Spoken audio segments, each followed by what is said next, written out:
Hi everybody, this is Crypto Rich, working with you to get rich with crypto, filling our pockets with crypto profits. I have with me Michael Toutonghi, and Michael is the lead developer of Veruscoin, and I've been following Veruscoin. Michael and I was just talking, it's almost 2 years since this project launched, and I've been with it from the very, very start, and unbelievable things. Michael and his team of developers, they do things with Veruscoin that just cannot be done. They make the impossible possible. So we're going to find about the latest with Veruscoin, making your own currencies, plus also what they're doing with the New York State Assembly with regards to having people take ownership and own their own health data with regards to COVID. Now, please subscribe, comment, like, follow me on Twitter, CryptoRichYT, and also my Telegram announcement channel, CryptoRichOfficial, links in the description below. And if you're watching this on YouTube, shame on you. Come over to BitTube.tv, because I post my videos on BitTube 1, 2, 3, sometimes 4 days before I post them on YouTube, and that's because of YouTube censorship and their shadow banning of me and other crypto influencers. Protect your privacy and your freedom. Use a VPN. Discount code for NordVPN in the description below with a 30-day money-back guarantee.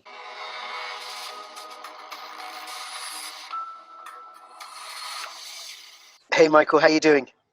Doing great. I am doing great, but luckily we're all sheltering in place, and none of our family is affected by COVID-19.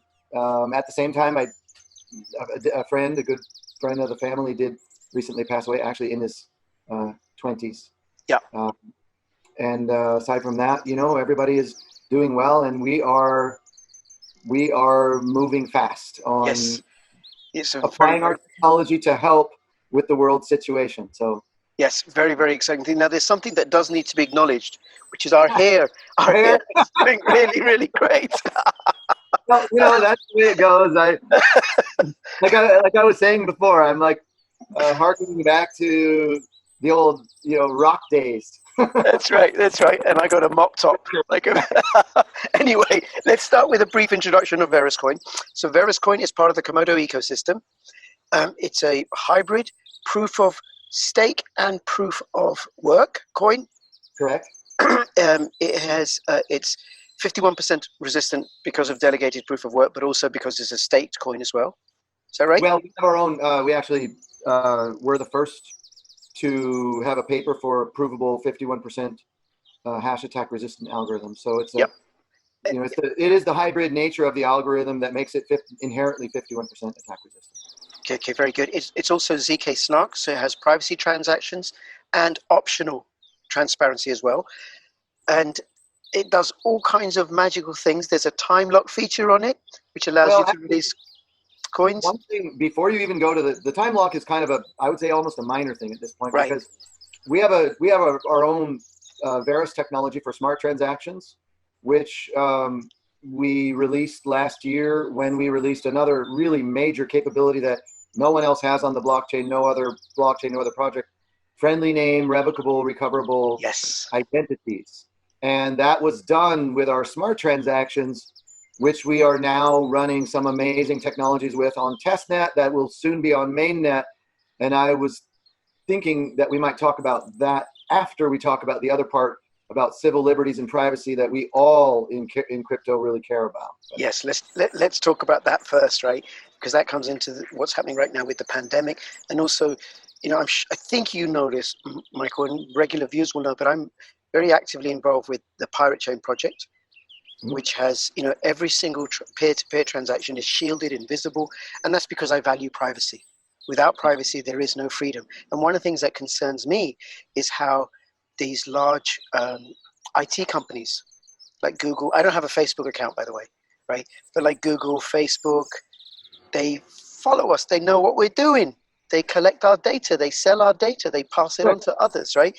And then there's talk about contact tracing, and then they'll know who I've been in contact with and when and why. And I don't want the government to know. That's why you want what we're doing. So that's right. So what is it you're doing? Well, so here's the thing. Privacy is one of those things that, if you preserve it, then you can retain it. Once you let go of it completely, then it's gone, and you don't get it back. Don't get it back. And when you give up all your data, to centralized companies that monetize and sell you as the product, so they offer you, things in exchange for free, services for free in exchange for selling you as the product and your data. What you release and what gets gathered and cross-correlated, and that's just permanent. I mean, that's released. It's there. It's not under your control anymore. So, our approach is to take the zero knowledge. One approach is to say, okay, we want to just lock down everything we've got, which is we're sending transactions around, and we're going to use, everything shielded, but that gives you privacy in a certain space. And where do you have shielded? You have privacy.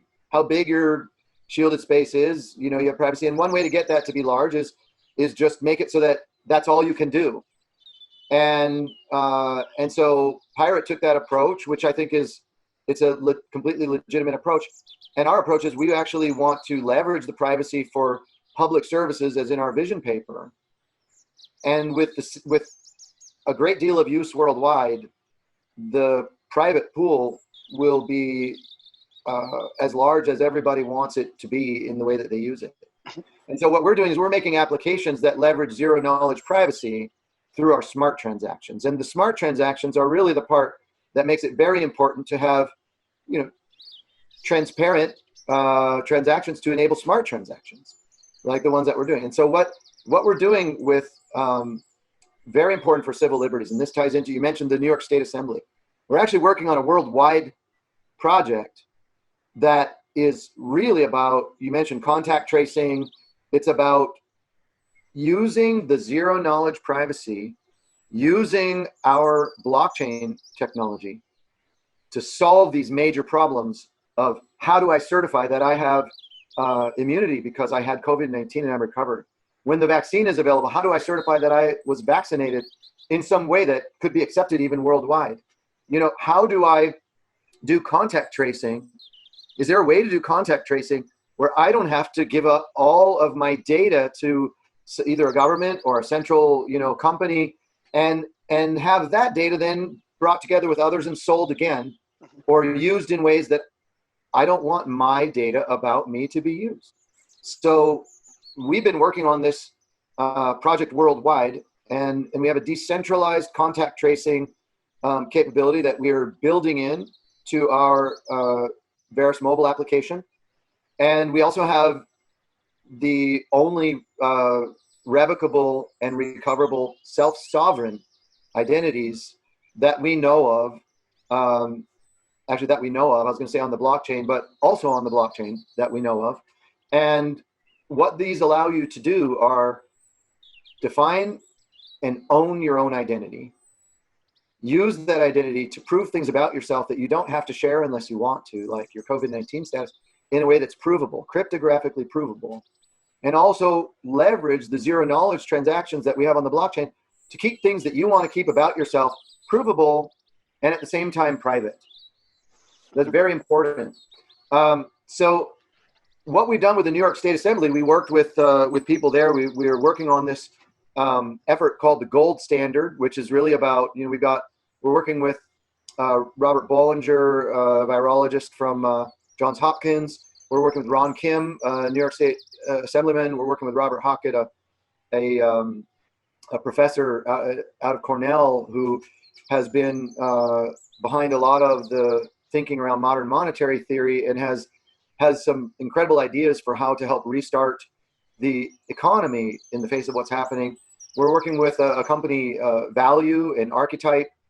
Nicholas Lyons, the CEO of that company, has technology in hardware that they're bringing to bear on this as well as a plan to leverage the Verus technology and mutualize a large portfolio of a large patent portfolio onto the blockchain. And all of this is part of this project to enable a strong science-based response, with privacy to COVID-19 as part of this gold standard. And so what we did in this work is we helped to get legislation that everybody in crypto and everybody actually, period, should care about into the New York State Assembly, backed by Ron Kim, which is a self-sovereign, approvable self-sovereign identity right for individuals. And so it basically, I'm going to read a tiny little bit from it here. Some of the language. Here's a point. Every individual has a right of self-sovereign identity whereby they can issue, revoke, and recover their identity autonomously. That means no central party required, and this is a right that's built into this legislation. Another point right after that, every individual has the right to use their self-sovereign identity to submit provable information about themselves and have such information accepted as valid if it's been attested to cryptographically by an acceptable authority. So now what that means is you can use now cryptographic, if this passes, people should be behind this in crypto. If this passes, you can use cryptographic proof as the way to say, I got COVID-19 and now I'm recovered. You can use proof and it will be accepted. You can use cryptographic proof about your identity. You can use cryptographic proof about something that you don't have to share unless you want to, and that you are in complete control of, that you own the data for. We haven't had this yet. Right. No, we haven't had this yet. And this is the first legislation I'm aware of that asserts this as an individual's right, at least in New York, but it should be a model for crypto rights worldwide. Wow. Now, it hasn't passed yet, right? So it's in the process of becoming law? It just went into the New York Assembly yesterday. So this is news. So when you get this out, this is really news. This bill just went into the New York Assembly yesterday. So it's not yet signed into law, but hopefully it'll be. Law, but if we want to have like stronger civil liberties and a chance to actually be able to have self-sovereign data about ourselves, we should care about and support this effort. You know, absolutely. If you're in New York, let your assembly people know, let the governor know you want this to pass. Absolutely. Okay. So let me break it down. Let's say it passes and Veruscoin is the technology that's being used for it.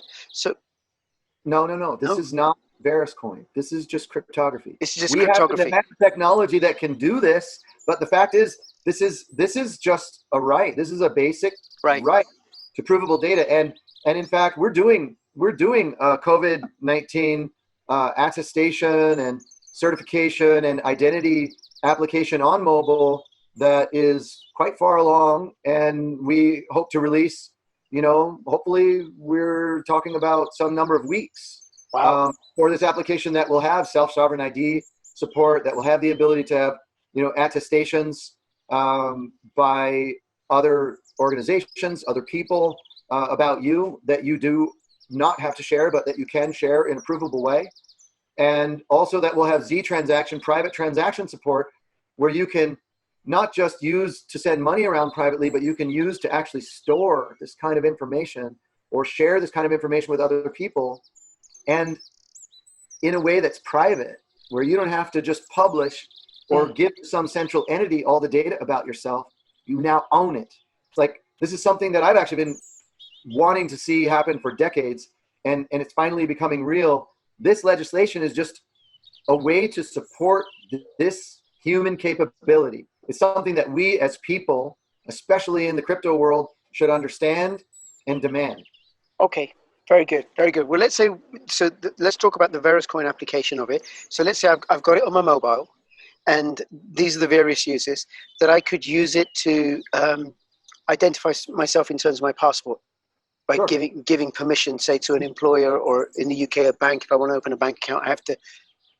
You could prove your photo, your name, and your passport ID without showing them anything else. So you can prove selective parts of an ID with strong cryptographic proof.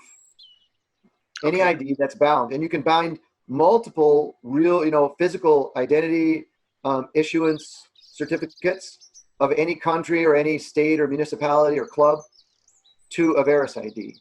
as well as things like immunity status and other health data. Okay, and that can also include like the immunity, like my vaccination history. If I want to travel to parts of Africa or something, I can say I've had the.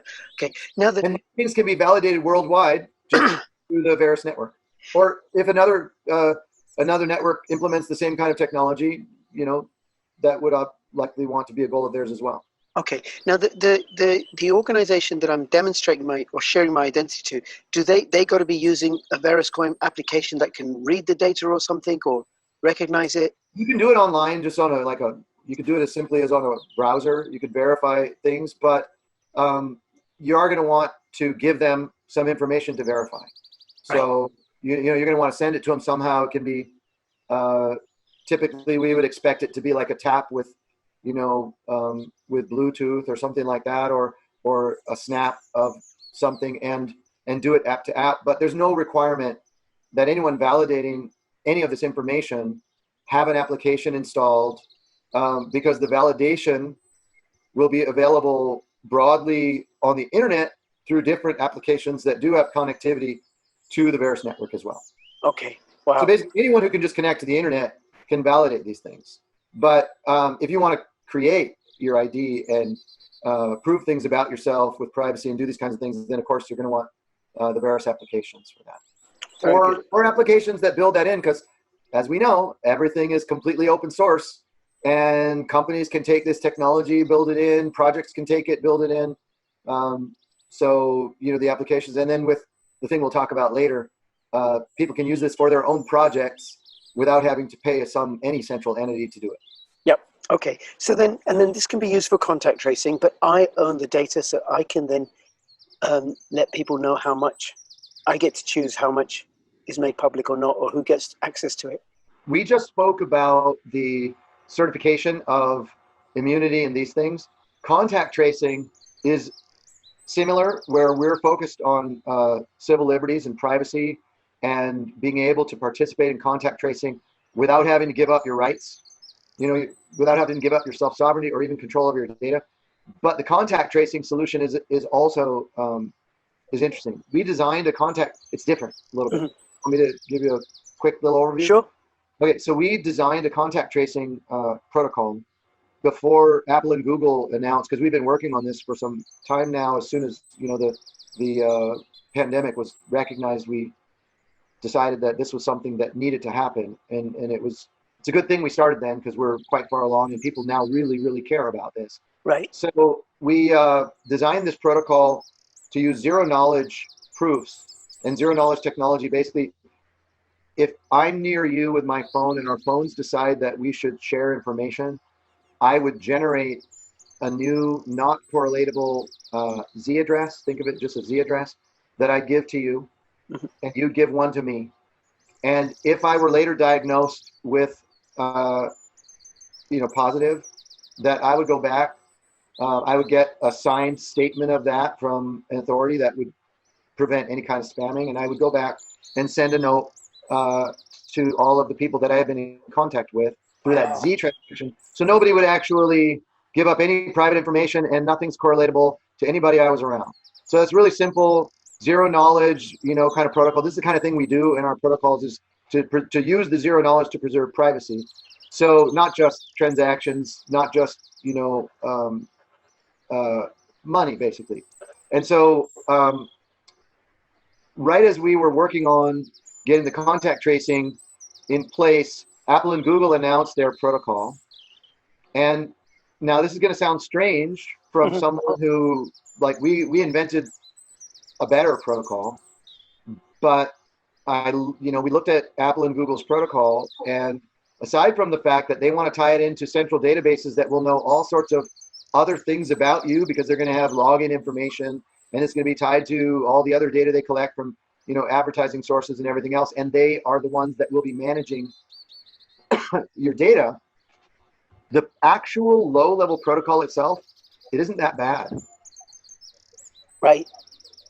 It's not zero knowledge, but it's pretty close in some ways, in the sense that you get very limited ability to track anyone. Everybody is rotating to non-correlatable keys unless they publish a a diagnosis. They're non-correlatable keys. Every 10 minutes, you get a new one. And that's what you're giving people as you go by. Mm-hmm. And so what we decided is we're going to support that protocol so that we can actually have a worldwide compatibility with every application that also uses that protocol for this reason. If Apple makes an application that they know who you are, you know, your Apple ID, they know all this different behavior around your phone, they know all these things, and you get a diagnosis, you publish it to their application, so it just becomes part of their data set on you, or Google does that. Those people who opt in to that kind of data collection on them, they still need to make that information publicly available to others who might care about those diagnoses. Mm-hmm. If it's a health issue, that's the whole point. You got to make that available. So what we're doing is we're not collecting any data on anybody, and we're making it possible that you can just publish your diagnosis to the blockchain. That part has to be public anyways. And our interest is actually you being self-sovereign over your data.